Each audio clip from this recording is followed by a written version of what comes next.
আচ্ছা একবার নিজেকে প্রশ্ন করো তো, এই যে ফ্রি ফায়ার গেমটা আমরা এত বছর ধরে খেলতেছি, এই গেমটা থেকে আমরা কি পাইছি? গ্যারেনা তো শুধু ডায়মন্ডের নামে টাকাটাই কেটে নিত। তোমরা যারা এই কথাটা মানো তোমরা সম্পূর্ণ ভুল। এই গেমটা থেকে আমরা এমন কিছু বন্ধু পাইছি যাদের বন্ধুত্ব রিয়েল লাইফের বন্ধুর থেকেও স্ট্রং, যাদের থাকার কারণে আজকে গেমটা এত ভালো লাগে, যাদেরকে ভাই বললেও কোনো ভুল হবে না। আর হ্যাঁ, অবশ্যই তোমার ভাইটাকে এই ভিডিওতে মেনশন করে যাবা, যাদের সাথে তোমার রিয়েল লাইফ থেকেও বেশি স্মৃতি জমে আছে এই গেমটায়। যদি কোনো ছেলে কোনো কারণে ডিপ্রেশনে থাকে, সেই সময় যদি সে বাই এনি চান্স একবার গেমে লগ ইন করে ফেলে, তারপর আর কি সেই মানুষটা যে ডিপ্রেশনে ছিল কয়েক ঘন্টার জন্য সে ভুলেই যায়। আর যদি সেই গেমটা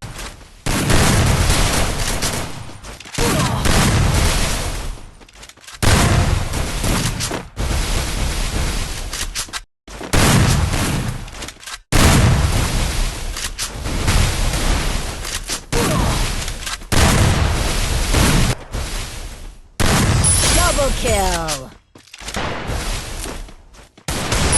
First blood! First blood!